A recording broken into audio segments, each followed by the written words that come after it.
Hello guys, today we are going to start our discussion with the chapter 1, which is the atomic structure and the periodic table. We are going to discuss a lot of concepts and some numericals also. So let's start our discussion with the first concept that we are going to discuss, that is the Bohr-Rutherford diagram. So here in the Bohr-Rutherford diagram, we have taken the ideas from Dalton, Thomson, Rutherford, Chadwick and Bohr. So all of the ideas from all of these scientists were combined and a model was made which was known as the Bohr-Rutherford diagram, right? So it is used to show the number of each types of subatomic particles in a specific atom and also to show what kind of arrangement of electrons are there around the nucleus. So how electrons are presented around the nucleus and how many subatomic particles are there, how they are arranged in an atom. This model is going to show me that thing.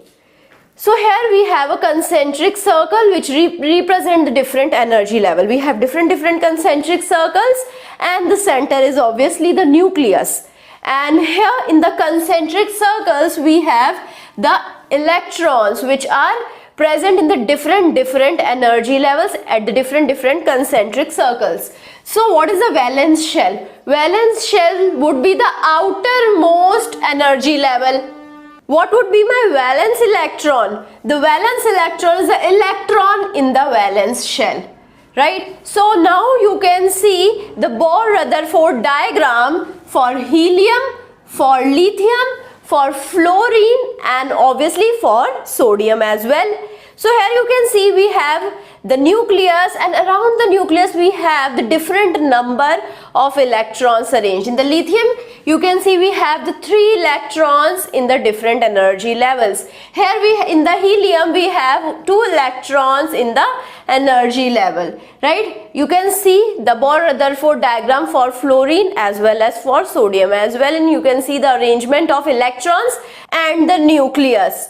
In the nucleus we will be having the neutrons as well as the protons, right? So now coming to the summary of the subatomic particles. What are the various subatomic particles? We have electrons, protons and neutrons. So let's understand the various representations about the various subatomic particles. So first particle that we are going to discuss is electron. Its symbol is E negative, right? So we are going to represent the electron with this symbol. It is located in the energy level. It is outside the nucleus, right? So its charge is -1 and its approximate mass in kg is 9.11 into 10 raised to power -31 kilogram. Now coming to the proton, which is the second subatomic particle, which is represented by the symbol P positive. It is located inside the nucleus having the charge +1 and approximate mass 1.67 into 10 raised to power -27 kg. Coming to the last subatomic particle, which is the neutron, which is having the symbol N0, and here it is located inside the nucleus and the charge is 0. Approximate mass in kgs same like the approximate mass of the proton, which is 1.67 into 10 raised to power -27 kilogram, right? Now coming to the atomic number. What is the atomic number? It is the unique number of protons in one atom of element. So if I see any element, if I find out how many unique number of protons we have in this element, I will be calling it as the atomic number. Like in the helium we have 2 protons inside the nucleus, so its atomic number would be 2. Now coming to the mass number. Mass number is actually the sum of protons and neutrons in the nucleus of atom, right? The mass is generally defined with the proton and neutron only, so we are not considering the electrons for the mass number. You can see the mass of the electron is very small as compared to the mass of the proton or neutron, so we are neglecting it. So it's the sum of the proton and neutrons mass in the nucleus of atom. So the number of neutrons we can find out by calculating the mass number and subtracting the atomic number from it, right? So now coming to the mass of the atom. Mass of the atom is denoted in the unit of atomic mass unit, which is a very small unit. We all know the atom is a very small particle. The mass of the atom would be very small. So the unit which is used to represent the mass of the atom is also very small, which is the AMU, which is also known as the atomic mass unit. What is AMU? It is the 1/12 of the mass of a carbon-12 atom. We are going to take the mass of the carbon-12 atom, we are going to divide it by 12, and this is how I am going to get 1 AMU. It is represented by the symbol U only, right? So here we have a representation of any element. Here X is the symbol of the element, and over the symbol we are putting some number. This number represents the mass number, and below in the subscript we are representing the atomic number. So symbol, mass number, atomic number. This is how we represent any element. Coming to the positive ions. What are the positive ions? These are also known as the cations. Cations are the positively charged ions. How they are formed? They are formed by the removal of one or more than one electron from the valence shell of the neutral atom. And how the electron is removed from the atom? We require energy for that. So for example, we are removing the electron from the sodium atom. So we take the sodium atom, we supply energy, and we are going to get the sodium ion, right? And a positive ion we are going to get, plus we are going to get the removed electron. After that, coming to the negative ions, which are known as anions. These are the negatively charged ions formed by the addition of one or more electron to a neutral atom. I will be having a neutral atom. I am going to add one or more than one electron to this neutral atom, and I am going to make it negatively charged. While I am doing so, I am releasing the energy. While I am making a positively charged ion, I am supplying the energy. Energy is consumed. While making a negatively charged ion, energy is released. For example, chlorine atom, when it combines with the electron, it is forming the Cl negative ion, plus energy is released. Right, now coming to the valence. Valence is the charge of an ion. Generally speaking, is the charge of an ion, right? It is formed by combining the capacity of an atom, which is determined by the number of electrons that it will lose. So the combining capacity of any of the atom is giving me the valence, right? How it is determined? Determined by the number of electron that it will lose, add, or share when it reacts with other atoms, right? So I have an atom. An atom can react with another atom by sharing of electron, by losing electron, or by gaining electron. So how many electrons it can share, lose, or gain? So these many electrons are telling me the valence of the atom. So valence in the periodic table chart also you can see we have the different valence for the different elements present in the periodic table. You can see here we have in the right side over here, you can see we have the element which have the positive valence. In the left side you can see we have the element which is having the negative valence, right? And we are going to talk in detail about them in the periodic table.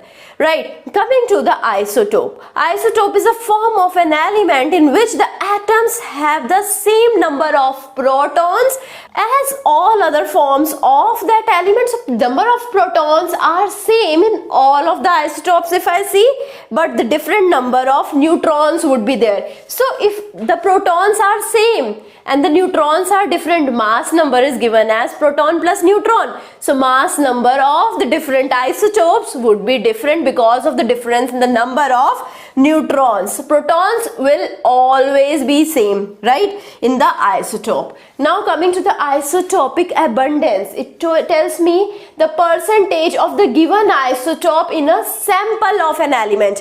If I take the sample of an element, how much percentage of a given isotope is there in that sample, that is telling me the isotopic abundance. I am going to tell you an example based upon this. Now coming to the mass spectrometer. mass spectrometer, as the name suggests, it is measuring instrument to determine the mass and abundance of an isotope. It's a instrument that determines the mass of an element, also the abundance of the isotope. So the mass spectrometer will be having the three main sections, the ion source, the analyzer, as well as the detector. So all of them are doing the different tasks, and let's understand how we are calculating the mass of the sample as well as the isotopic abundance of a sample when I am putting it into the mass spectrometer. So first of all, sample is injected in the mass spectrometer, then it is vaporized. We are giving the high temperature with the help of which it is vaporized. Then we are going to make it ionized, positive ion or negative ion. First of all, I am making it into the vapor form, then I am ionizing it. Then I am accelerating it, right? With the help of electric field, I am going to accelerate it, right? I am going to supply the electric field. With the help of electric field, these charges are going to experience some force, right? Force is equal to charge into electric field, that I know. So the electric field will be giving me the force to the charges or the ions, and these ions are now accelerated. These accelerated ions are now passed through the magnetic field, and when an accelerated ion is passed through the magnetic field, it is deflected, and we all know that the smaller isotope will be deflected more by the same magnetic field, and if I have a larger or heavy isotope, it is deflected less, right? So larger deflection is present for the smaller isotope, and the lesser deflection is present for the larger isotope. Now we have a detector plate. Detector plate is going to tell me the relative abundance. Then I have a computer attached to it, which is going to tell me the exact mass and the isotopic abundance of the given element. So in this manner, my mass spectrometer is working. Coming to the sample question number 1, which is stating calculate the atomic mass of the magnesium. We have the magnesium 24, magnesium 25 and magnesium 26 isotopes having the isotopic abundances 78.7, 10.1 and 11.2 percentages respectively. Right? So now how I am going to calculate the atomic mass? By multiplying the percentage abundance of isotope with the mass of the isotope. So here I have the different isotopes. I have the 3 isotopes for the magnesium, right? So we are going to take the abundance of isotope 1. I am going to multiply it with the mass of isotope 1. I am going to take the percentage abundance of isotope 2, multiply it with the mass of isotope 2. Percentage abundance of isotope 3 multiplied with the mass of isotope 3. In this manner, we are going to get the atomic mass. So atomic mass over here would be the percentage abundance 78.7 of 24. So 78.7 multiplied with 24. Then 10.1 multiplied with 25 and 11.2 multiplied with 26. So when I am computing it, I am going to get 24.3 U. Right? So U is atomic mass unit. Coming to the next question, which states germanium has following isotopic composition, calculate its atomic mass. So 20.5% for germanium 70, 27.4% for germanium 72, 7.8% for germanium 73, 36.5% for germanium 74, 7.8% for germanium 76. So atomic mass would be 20.5 multiplied the atomic mass, that is my 70. 20.5 multiplied with 70. 27.4 multiplied with 72, 7.8 multiplied with 73, 36.5 multiplied with 74, 7.8 multiplied with 76. So the same formula I am using. The atomic mass is the percentage abundance of isotope 1 multiplied with the mass of isotope 1 plus percentage abundance of isotope 2 multiplied with the atomic mass of the isotope 2 and so on. Right? Now with the help of this I can find out the simplified answer, that is 72.71 U. So this is the atomic mass of the germanium, right, with the help of this data. Now coming to the organization of the periodic table.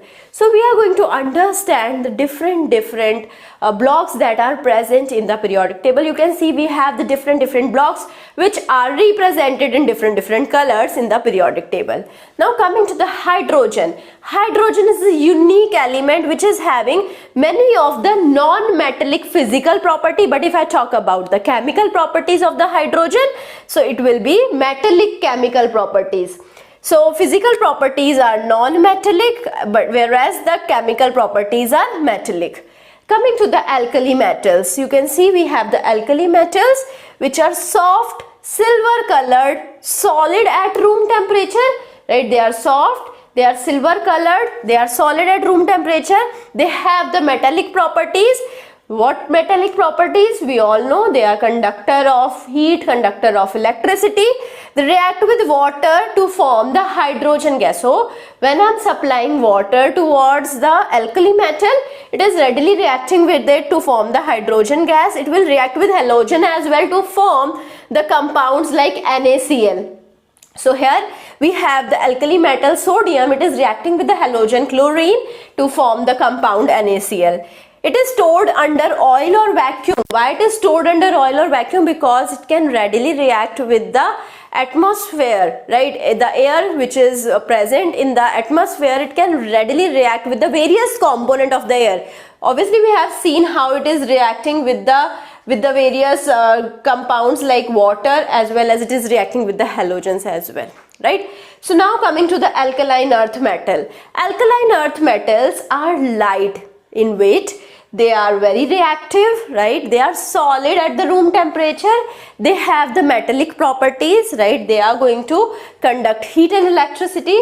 They react with oxygen to form the oxide. Various oxides they are going to form, and now they are going to react with hydrogen to form the hydrides. But beryllium is not going to react with the hydrogen to form hydrides. They are going to react with water to release the hydrogen gas. Right, now coming to the transition metals. Transition metals have the range of chemical or the physical property. They have different chemical properties.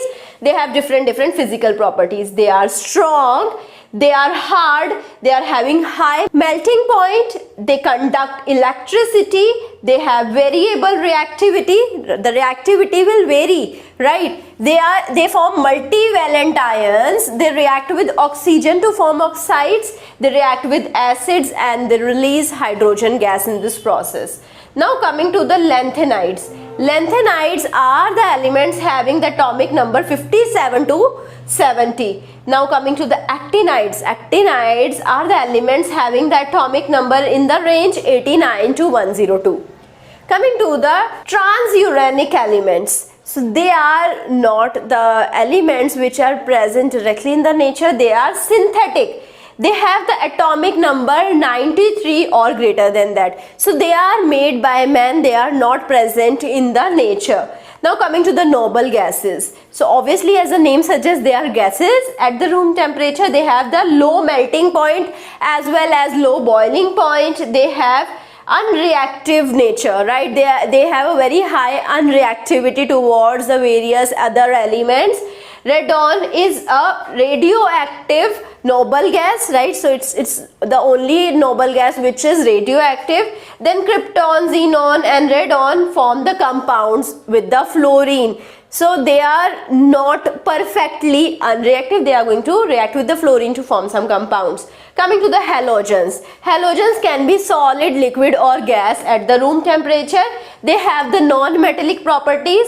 They are not lustrous, they are non-conductor of electricity. They have extremely high reactivity, right? The fluorine is going to react readily with hydrogen as well as metals. Fluorine is having the highest, I can say the highest reactivity, right? So now coming to the representative elements. Representative elements will be having both metals and non-metals from group 1 to or from the group 13 to 18. In the group 1, 2 or from 13 to 18 we will be having various representative elements. They are solid, liquid or gas at the room temperature. What is the speciality about it? They are going to form the colorful compounds. Now coming to the metalloids. As the name suggests, metalloids are the compound which will be acting like metal as well as non-metals. They will be having properties of metals as well as non-metals. Now coming to the group. What is the group? In the periodic table, if you see, if I see the various columns are called as the groups, right? But if I see the various rows, these rows are called the period. So we have group 1, group 2, group 3 according to the different columns, and we have the period 1, period 2, period 3 according to the different rows. So I hope you understood the different things that I have discussed in today's video. In the next video, we are going to cover other different topics from this chapter. Thank you so much.